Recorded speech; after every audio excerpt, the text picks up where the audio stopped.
A ver, la verdad que desde el punto de vista de la política pública de Chile, la preocupación por los jóvenes tiene al menos una data de las primeras experiencias en la década del 2000,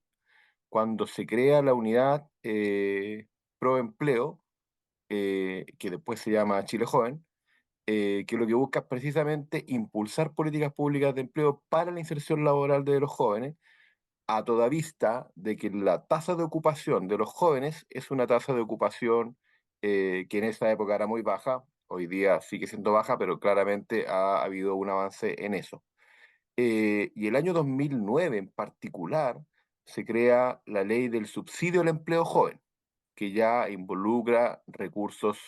estatales derechamente vinculados a promover la inserción laboral de los jóvenes, creando un incentivo a las empresas para que los contraten.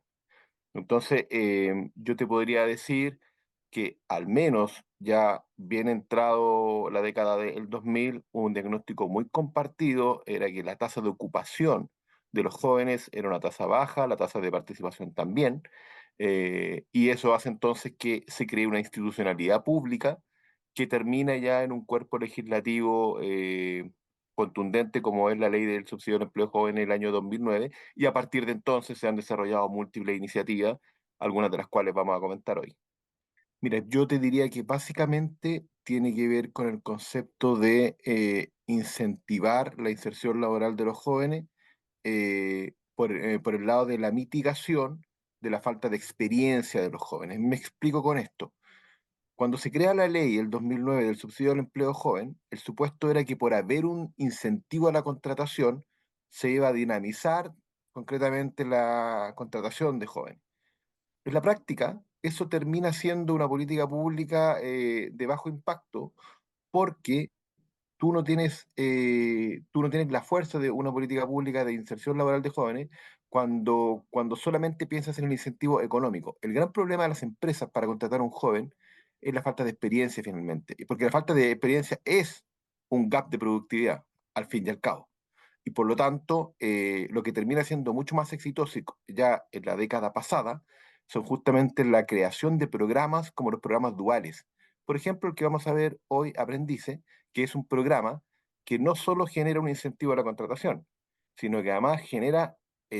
recursos fiscales y un mecanismo, una institucionalidad para que la empresa además capacite a este joven con cargo a los fondos fiscales. En la misma línea va después todo lo que es precontratos por franquicia tributaria. También ataca el mismo supuesto. Yo no solo como Estado tengo que preocuparme de generar un incentivo económico a la contratación, sino que además tengo que preocuparme de poder generar un acopio de experiencia en esos jóvenes lo más rápidamente posible con cargo al Estado. Por eso que después ganaron tanta relevancia estos programas que yo te cuento, los programas de prácticas laborales, hoy día los centros de formación técnica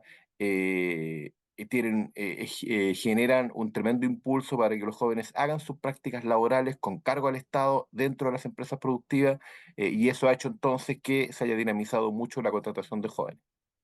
Las políticas públicas de empleo, las más exitosas son definitivamente aquellas que mezclan esquemas de subsidio con esquemas de financiamiento de la capacitación. O sea, claramente, y lo voy a mostrar, de hecho, el programa de aprendices, por ejemplo, que todavía tiene tenemos ahí un desafío de escalamiento importante, está cercano al 65% de empleabilidad en empleos estables y continuos en el tiempo. Eso es una tasa muy alta para un programa de estas características. Lo que en el fondo reafirma el concepto de que cuando tú combinas subsidios a la contratación con experiencias de capacitación en el contexto industrial, en el contexto de la propia operación productiva de la empresa, tienes en el fondo resultados de colocación que son mucho mejores. Ahora,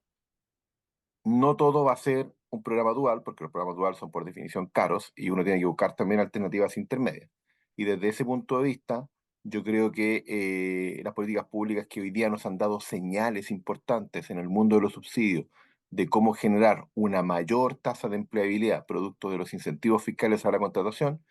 son los programas que hemos desarrollado en los últimos años producto de la pandemia. Y la pandemia lo que nos dijo, el problema de eso es que son programas transitorios, pero como fueron transitorios ahora ya sabemos cómo mejorarlos permanentes. Y la pandemia lo que nos dijo es, mire, usted tiene que generar una especie de shock económico de corto plazo, ponga mucha plata al principio, no se preocupe de financiar la estabilidad laboral de los jóvenes por más de un año, porque el SEG, por ejemplo, el subsidio al empleo joven tiene una larga temporalidad. Una de las cosas que aprendimos es que es mejor entregar mucha plata en poco tiempo a entregar poca plata en mucho tiempo. Eso también yo creo que es un aprendizaje muy grande para la política pública chilena.